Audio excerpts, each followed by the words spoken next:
Hello दोस्तों, कैसे हैं आप सब। आज की कहानी है हमारी उस्मान की। एक छोटा सा गांव है बीजापुर, जहां शिक्षा बहुत कम है। कुछ ही ऐसे गिने चुने लोग हैं जो शिक्षित हैं। उस गांव में सुविधाएं भी ना के बराबर थी। कच्ची सड़क, रास्तों पर कोई लाइट नहीं। शाम होते ही सभी अपने अपने घरों से नहीं निकलते।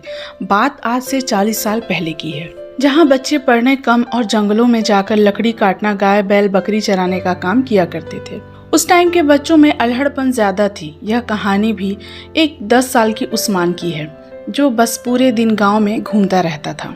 घर भी कम ही जाया करता था। शाम होने से पहले घर को जाता था। इसकी भी एक वजह थी। उस्मान के अब्बू असलम की शादी के 1 साल बाद ही असलम एक प्यारा सा बेटा उस्मान का बाप बन चुका था। 6 सालों तक सब ठीक था, पर पता नहीं उस्मान के परिवार को किसकी नजर लग गई थी। एक दिन अचानक से मालूम चलता है कि असलम किसी दूसरी औरत के चक्कर में फंस गया है। यह सुनने के बाद घर पर रोज लड़ाइयाँ शुरू हो गई। अम्मी को अब्बू घर छोड़ने को कहते। बात न मानने पर अम्मी को रोज मारा करते थे। उस्मान सब देखता रहता और अपने अम्मी के साथ रोता रहता। उस्मान के दादा अम्मी के हक में बात किया करते थे, जो अब्बू को बिल्कुल पसंद नहीं था। दादा ने कहा, अगर तू उस दूसरी औरत को घर लाया तो तुझे 1 पैसा न 1 कौड़ी जमीन भी न मिलेगी। यह सुन अब्बू अम्मी को मारना बंद कर देते हैं, पर दादा से अब्बू खफा खफा से रहते हैं। अब्बू ने अम्मी से मारपीट तो बंद कर दी, पर वह अब अम्मी से कोई मतलब नहीं रखते थे। उस्मान का ख्याल रखते थे। उस्मान को उस दूसरी औरत से मिलाने भी ले जाया करते और कहते, ये तेरी माँ है, जो घर पर है वो नहीं। पर उस्मान अपने अब्बू की बातें नहीं मानता था। अब उस्मान 8 साल का हो चुका था। स्कूल जाता, पढ़ाई करता, दादा उसे पढ़ाते, पर दादा की तबीयत बिगड़ी। उन्हें सांस की बीमारी लग गई। दमा हो गया था दादा को। उस वक्त के लोग हुक्का गुड़गुड़ाने से बाज नहीं आते थे। असलम ने दादाजी को इस बीच कई बार मनाने की कोशिश की, पर वह ना माने। और एक दिन स्कूल से उस्मान घर आया तो देखा घर पर भीड़ लगी है। दादा नहीं रहे, उनका इंतकाल हो गया था। अम्मी और उस्मान बहुत रोए। तिजवा का दिन था, सब मेहमान जा चुके थे।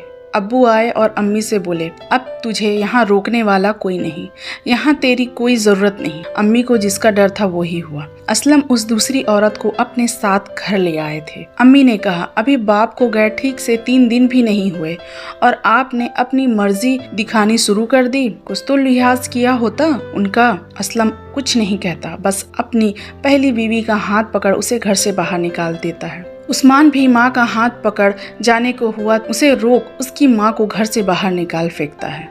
उस्मान अम्मी अम्मी करते रोता रह जाता है।